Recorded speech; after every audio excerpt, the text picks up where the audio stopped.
दर्शक बंधु राशि अनुसार जीवन में संघर्ष करंतु यही उपाय भाग्य बदली जीव। प्राचीन काल ज्योतिष शास्त्र अत्यंत दुर्लभ तथा प्रभावशाली उपाय जहाँ आज आपण उपस्थापन करने जाऊँगी। मेष राशि ठारू मीन राशि पर्यंत ये द्वादश राशि किछि ज्योतिषीय टिप्स जहाँ को पालन कले आपणकर जीवन लगी रही संघर्ष अवसान घटव एवं आपणकर भाग्योदय हम। प्रिय दर्शक बंधु ये गोटे कार्यक्रम को आम आग को नहीं चलवा कथा को आम आग को नहीं चलवा तेरे ज्योतिष वास्तु एवं धर्म विषय को मोर ऐतिहासिक चैनल को जदि आप नुआ कर विजिट कर निश्चित भाव में मोर वीडियो आपण मान उपादेय हो पारुथिले। मोर वीडियो को आपण सब्सक्राइब करेंगे, लाइक करेंगे और शेयर करेंगे। प्रथमे आसतु जानिबा मेष राशि व्यक्ति कथा। मेष राशि देखो दर्शक बंधु आपण माने अनेक ज्योतिषज्ञ पाखक जाउछंती निजर जन्म जातक विचार करूछंती। आपण को कौन ज्योतिष कहते शनि दशा चली, राहु दशा चली, बृहस्पति दशा चली, समय खराब चली, समय भल नहीं इत्यादि इत्यादि। तेणु आपण जीवन जाक संघर्ष कर आसुचंती, कर्म क्षेत्र में सफलता पाई पारुना, आर्थिक दिगरे सफलता पाई पारुना। आपणकर जीवन में अनेक संघर्ष सत्वे आपण जीवन लक्ष्य स्थल रे आपण पहुंची पारुना। मनुष्यर आशा तो असुमारी दर्शक बंधु हेले जो महत अभिलाषा रखिकी आम चेष्टा करुचे निज जीवन में किसी सफलता पाइबा जदि पाई न पारुचे ताहले तो निश्चित भाव में आम संघर्ष करुचे आम जीवन में। तेणु यही संघर्ष को केमिति आम दूर करिपरिबा, केमिति आम आमर भाग्य को उज्जवलमय करिपरिबा। मेष राशि व्यक्ति विशेष नियमित भाव में आपण सूर्य को नमस्कार करंतु, स्नान पर सूर्य नमस्कार करंतु। गुरुवार रे कौनसी ना कौनसी धर्म स्थान को आपण जानतु, कौनसी मंदिर हो मठ हो बा कौनसी धार्मिक स्थल को आपण निश्चित भाव में जानतु। किछि नहीं बुली आसंतु। निजर अस्थिर मति निजर ठिकणा समय ठीक निष्पत्ति न नहीं पारुथिबा जोगु आपण आपणक जीवन में असफलतार स्वाद चाखी थांती, अर्थात सफलता आपण पाई पारि न थांती। तेणु आपण निश्चित भाव में प्रत्येक गुरुवार कौन से धार्मिक स्थल को आपण जानतु एवं नित्य आपण सूर्य उपासना करंतु, सूर्य नमस्कार करंतु। ये होची आपण ज्योतिष टिप्स। जदि यहाँ को आपण क्रमागत 3 मास करंती परीक्षा करंतु आपणकर जीवन में थिबा बाधा विघ्न, आपणकर जीवन में थिबा बाधा विघ्न बा बंधन केमिति खोली जाउछि, आपणकर भाग्यर ताला केमिति खोली जाउछि आपण अनुभव करि परिबे। वृष राशि व्यक्ति विशेष एमाने साधारणतः आपणक पय टिप्स कहिबी, किंतु मु टिके कहि रखिबा चाहूछि जे एमाने पारि जेतोला हम जीवन संघर्ष कथा आलोचना करूचे एमाने पारिवारिक क्षेत्र रे मानकर जीवन संघर्ष पूर्ण होता है एवं मानसिक स्तर रे माने बहुत संघर्ष करिथांती। आपणक पय ज्योतिष टिप्स होउची आपणक जीवन रे गोटे गछटिए लगांतु, जेकोसी गछ हो गोटे गछ लगांतु। आपण को मन में प्रश्न आसुथिबो जे मु तो वृष राशि मु गोटे गछ लगे देले कोन हबो। देखंतु प्रिय दर्शक बंधु आमर ये जो वनस्पति गुड़िक रही जो वृक्षलता गुड़िक रही एमानकर संपर्क ग्रह जगत सहित सहबंधित। मुझे आपण को पर्टिकुलर कहूनी जे यही गछटी आपण लगांतु बेली, जेकोसी गछटी आपण लगांतु। आपण जानती गोटे गछ गोटे लोक जदि ता जीवन में गोटे गछटी लगेइथिबो, गछटी हृष्टपुष्ट होई बढ़िथिबो, से गछ जदि छाया प्रदान करुथिबो, से गछ मूले ଯଦି ବର୍ଷା ଦାଉରୁ ଖରା ଦାଉରୁ ବା କୌଣସି କାରଣରୁ ଯଦି କେହି ଜୀବଜନ୍ତୁ ଆସି ଆଶ୍ରା ନେଇଯାଉଛି, ଆଶ୍ରୟ ନେଉଛି, ମଣିଷଟିଏ ଯଦି ଗଛ ମୂଳେ ଆସି ଛିଡା ହେଇଯାଉଛି ଛାଇ ପାଇବା ପାଇଁ, ବର୍ଷା ଦାଉରୁ ରକ୍ଷା ପାଇବା ପାଇଁ ଯଦି କୌଣସି ଗଛ ମୂଳେ ଠିଆ ହେଇଯାଉଛି, ସେ ଗଛକୁ ଯଦି ଆପଣ ଲଗେଇଛନ୍ତି, ଜାଣନ୍ତି ଦର୍ଶକ ବନ୍ଧୁ, ଆପଣଙ୍କର ଶନି, ରାହୁ, କେତୁ ଭଳି ନବଗ୍ରହ ଗୁଡ଼ିକ ତତ୍କ୍ଷଣାତ୍ ଅନୁକୂଳ ଅବସ୍ଥାକୁ ଆସିଯାଆନ୍ତି। ବହୁତ ବଡ଼ ରହସ୍ୟ। এই ଗଛ ସହିତ ଆମର ଭାଗ୍ୟର କଣ ସମ୍ପର୍କ ରହିଛି, ଗ୍ରହ ମାନଙ୍କର କଣ ସମ୍ପର୍କ ରହିଛି, ଏ ସମ୍ପର୍କରେ ମୁଁ ଅନେକ ଗୁଡ଼ିଏ ଭିଡିଓ ଆଣିଦେଇଛି, ଆପଣମାନେ ଦେଖିଥିବେ। ତେଣୁ ଏ ପ୍ରକାର ବ୍ୟକ୍ତିମାନେ ପାରିବାରିକ ଏବଂ ମାନସିକ ସ୍ତରରେ ଅଧିକ ଏମାନଙ୍କୁ ସଂଘର୍ଷ କରିବାକୁ ପଡ଼ିଥାଏ। ଆପଣ ଗଛଟିଏ ଲଗାନ୍ତୁ ଏବଂ ପ୍ରତ୍ୟେକ ଶନିବାରରେ ସନ୍ଧ୍ୟା ସମୟରେ ଶନିଙ୍କୁ ଆପଣ ଦର୍ଶନ କରନ୍ତୁ। ଯଦି ଶନି ଗ୍ରହଙ୍କୁ ଆପଣ ଦର୍ଶନ କରିବା ପାଇଁ ଅସମର୍ଥ, ତେବେ ମନ୍ତ୍ରଟି ପାଠ କରନ୍ତୁ, ଓಂ ଶଂ ଶନିଶ୍ଚରାୟ ନମଃ। ଏହି ମନ୍ତ୍ରକୁ ପ୍ରତ୍ୟହ 108 ଥର ଲେଖା ପାଠ କରନ୍ତୁ। ଦେଖିବେ 3 ମାସ ପରେ ଆପଣଙ୍କର ଭାଗ୍ୟରେ ଥିବା ସମସ୍ତ ବାଧା ବିଡ଼ମ୍ବନା, ସମସ୍ତ ପ୍ରତିବନ୍ଧକ ଦୂର ହେବ ଏବଂ ଆପଣଙ୍କର ଭାଗ୍ୟ ଉନ୍ନତି ହେବ। ମିଥୁନ ରାଶି, ଆପଣ ଶନିବାର ଏବଂ ମଙ୍ଗଳବାର এই ଦୁଇଟି ବାରରେ ଯଦି ସୁନ୍ଦରାକାଣ୍ଡ ପାଠ କରନ୍ତି ଶ୍ରଦ୍ଧାପୂର୍ବକ, ଆପଣଙ୍କ ଜୀବନରେ ଥିବା ସମସ୍ତ ବାଧା ବିଘ୍ନ, ସମସ୍ତ ପ୍ରତିବନ୍ଧକ ଦୂର ହୋଇ ଆପଣ ଉନ୍ନତି ପଥରେ ଆଗେଇ ଚାଲିବେ, ଏହା ନିଃସନ୍ଦେହ।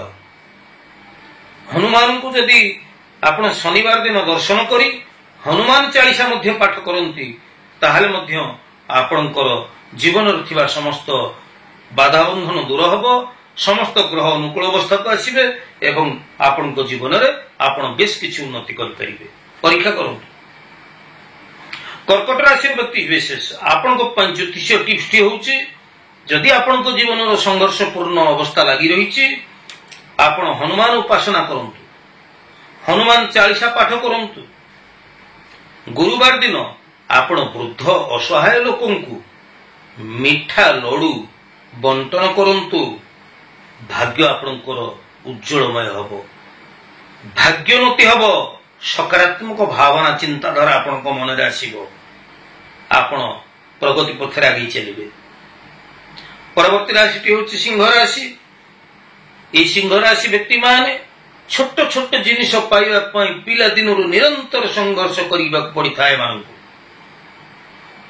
ଘରର ପଛପଟରେ, ବାରିପଟରେ ଆପଣ ଗୋଟିଏ କଦଳୀ ଗଛଟିଏ ଲଗାନ୍ତୁ ଏବଂ ଏହି କଦଳୀ ଗଛର ଆପଣ ଯତ୍ନ ନିଅନ୍ତୁ।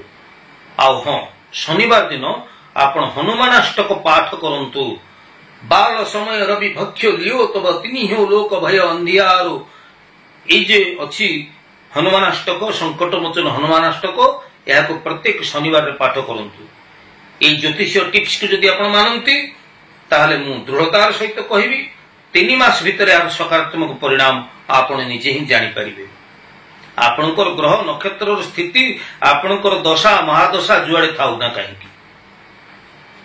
ପରବର୍ତ୍ତୀ ରାଶି କନ୍ୟା ରାଶି।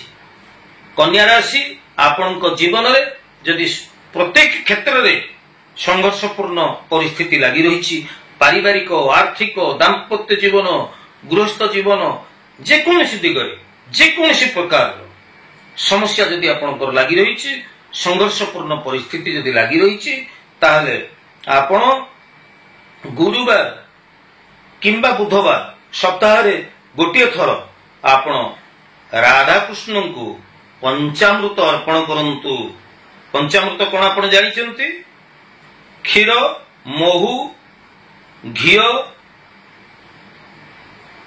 ଦହି ଏବଂ ଶର୍କରା, এই যে পঞ্চামৃত, এই 5টি দ্রব্যକୁ ଆପଣ ସଂଗ୍ରହ କରି ରାଧାକୃଷ୍ଣଙ୍କୁ ଅର୍ପଣ କରନ୍ତୁ ଏବଂ ତୁଳସୀଟିଏ ଆପଣ ରାଧାକୃଷ୍ଣଙ୍କୁ ଅର୍ପଣ କରନ୍ତୁ ଏବଂ ଶନିବାର ଦିନ ଆପଣ ଶନିଙ୍କର ମନ୍ତ୍ର ଓಂ ଶଂ ଶନିଶ୍ଚରାୟ ନମଃ, এই ମନ୍ତ୍ରକୁ 108 ଥର ପାଠ କରନ୍ତୁ।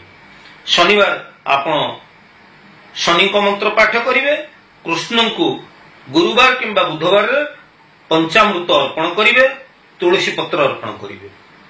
3 ମାସ କରନ୍ତୁ। ମୁଁ ଦୃଢ଼ତାର ସହିତ କହିବି 3 ମାସ ପରେ ଏହାର ସକାରାତ୍ମକ ପରିଣାମକୁ ଆପଣ ହିଁ ଅନୁଭବ କରିପାରିବେ। ପରବର୍ତ୍ତୀ ରାଶିଟି ହେଉଛି ତୁଳା ରାଶି।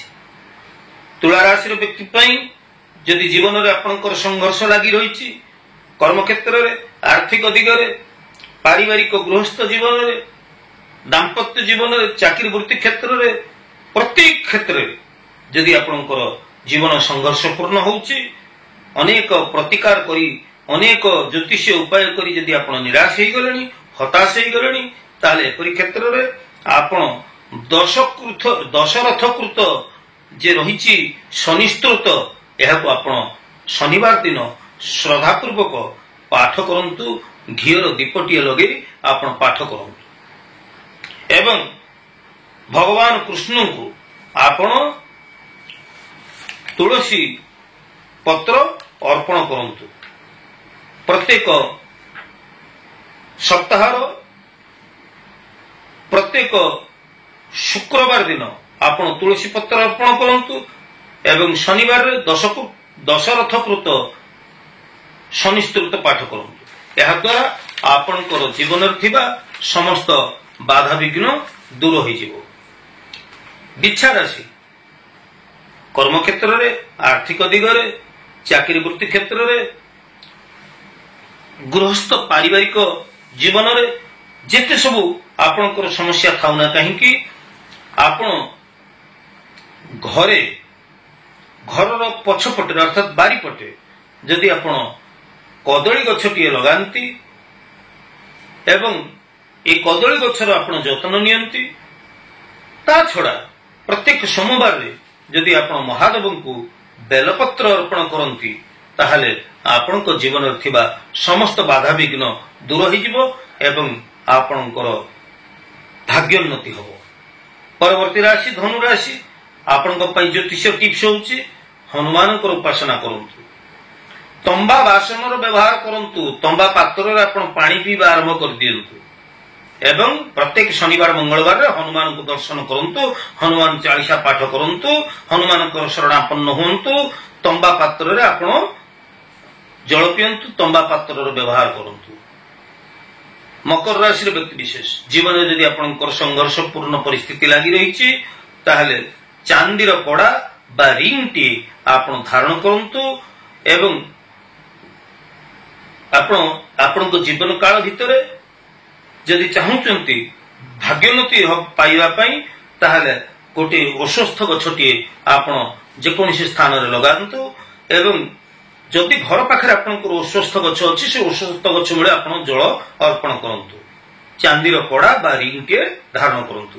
ଦେଖିବେ ଆପଣଙ୍କ ଜୀବନରେ ଥିବା ସମସ୍ତ ବାଧାବିଘ୍ନ ଦୂର ହୋଇ ଆପଣ ପ୍ରଗତି ପଥରେ ଆଗେଇ ଚାଲିବେ। ପରବର୍ତ୍ତୀ ରାଶି କୁମ୍ଭ ରାଶି। କୁମ୍ଭ ରାଶି ପାଇଁ ଜ୍ୟୋତିଷ ଟିପ୍ସ ହେଉଛି, ଯଦି ଆପଣଙ୍କ ଜୀବନରେ ସଂଘର୍ଷପୂର୍ଣ୍ଣ ପରିସ୍ଥିତି ଲାଗି ରହିଛି, ତାହେଲେ ମହାଦେବଙ୍କୁ ଆପଣ ପ୍ରତ୍ୟେକ ଶନିବାରରେ ପଞ୍ଚାମୃତ ଅର୍ପଣ କରନ୍ତୁ ଏବଂ ଆପଣ ବେକରେ ଗୋଟିଏ ତୁଳସୀର ମାଳା ଅର୍ପଣ କରନ୍ତୁ।